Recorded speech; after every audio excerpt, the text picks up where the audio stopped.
tem desafio para vocês, BPM Friends. Quando um cliente chega para vocês e pergunta quanto tempo vai levar e quanto vai custar o meu projeto de BPM, como é que vocês respondem? Estimativa é sempre uma dificuldade em qualquer projeto. E no caso de um projeto de BPM, não é diferente. A gente ainda tem esse calcanhar de Aquiles aí de como é que a gente sai dessa enrascada. Vamos ver um pouquinho sobre isso? Vamos lá?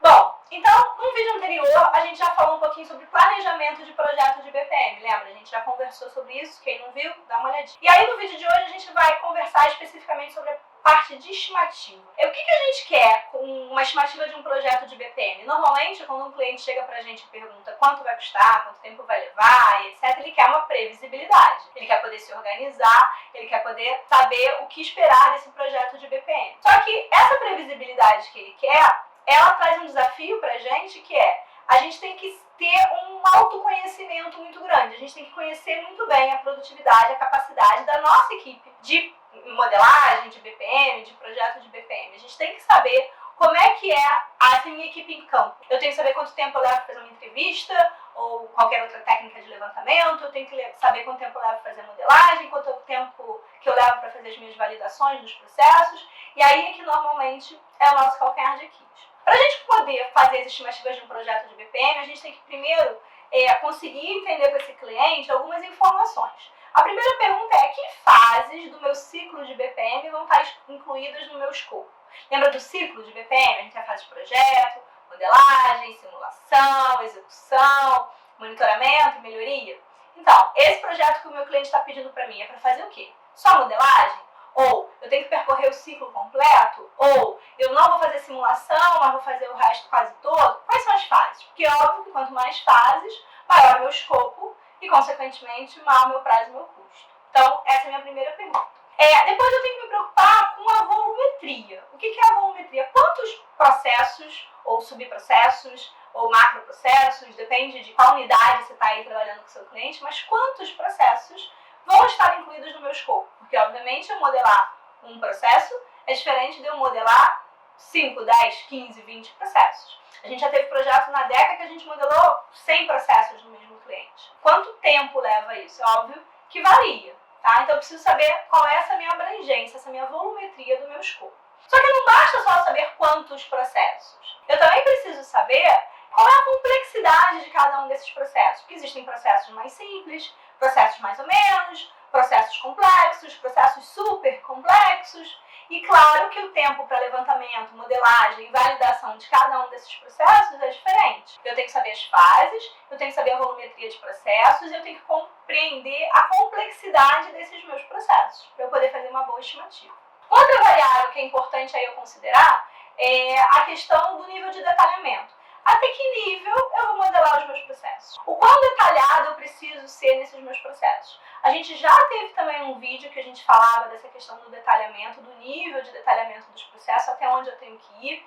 E aí, lembra, depende muito do objetivo que a gente tem, com que propósito está sendo feito esse trabalho de BPM, mas levando isso em consideração, eu tenho que saber o quanto eu vou descer nas minhas camadas de modelagem de processos. Se eu tiver que modelar até um nível bem operacional de tarefa lá embaixo, é diferente de eu fazer uma modelagem mais simplificada aqui em cima. E isso, claro, demanda um esforço e um tempo muito maior, consequentemente aumenta o meu custo. Tá? Então eu preciso saber o nível de detalhamento. E por fim, não basta só eu saber o nível de detalhamento, eu tenho que saber também o que eu vou modelar, quais diagramas e quais elementos eu vou representar. Se eu tenho que criar só diagrama de fluxo de processo, é uma coisa. Se eu vou fazer cadeia de valor também, se eu vou fazer estrutura organizacional também, se eu vou ter que fazer glossário, mapa de localização, enfim, todos aqueles diagramas que a gente tem de opção quando a gente está trabalhando com modelagem de processos. Quanto mais diagramas eu tenho que criar para compor a visão do negócio que eu preciso para o meu cliente, mais demorada e complexa vai ficando esse meu trabalho de BPM. E aí, claro que isso vai sendo influenciado.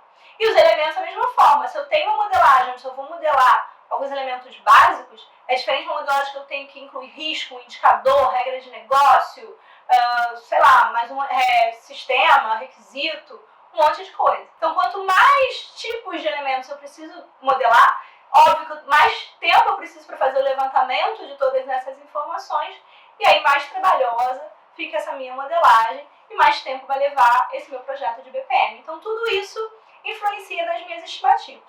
Quando eu tenho essas 5 variáveis, digamos assim, quando eu já consegui entender com o meu cliente todos esses 5 pontos, aí eu tenho que vir para minha prancheta, pegar a calculadorazinha e fazer as minhas continhas. Só que para eu fazer isso, eu preciso saber uma coisa muito importante. E aí é que normalmente é a grande dificuldade da estimativa.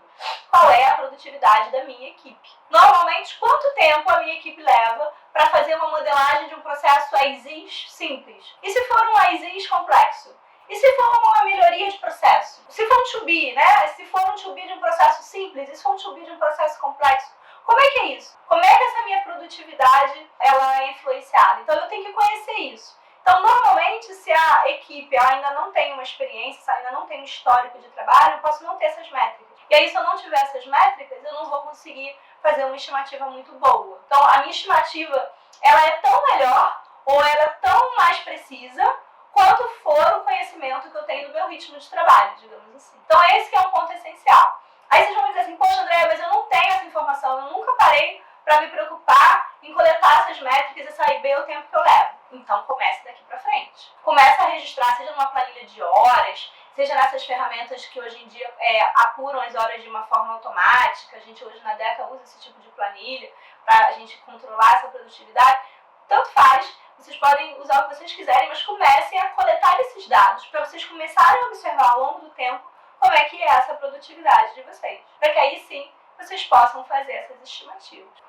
Entenderam? Gostaram? Ficou alguma dúvida? Quero que vocês me contem o que vocês estão usando para fazer estimativa. Vou deixar aqui na descrição do vídeo uma referência de um artigo que a gente trabalhou alguns anos atrás, que já mexia com estimativa de projeto de BPM. Vou colocar aqui a referência depois para vocês poderem ler também, se vocês tiverem interesse. Quem sabe no futuro isso não vai ser até um tema de um curso online também da DECA. É um tema que a gente gosta muito de mexer, essa parte de estimativa. A gente hoje já conseguiu calibrar bastante as estimativas da DECA, então a gente consegue chegar em valores bem próximos. Então talvez a gente possa, no futuro, compartilhar umas dicas a mais sobre isso com vocês também. Se vocês gostaram desse vídeo, dá um like, se inscreve no canal, clica no sininho para serem informados das notificações. Se alguém tiver alguma sugestão de algum outro tema, de algum outro assunto para a gente tratar nos próximos vídeos, pode mandar também. E até semana que vem, quarta-feira, a gente se vê por aqui.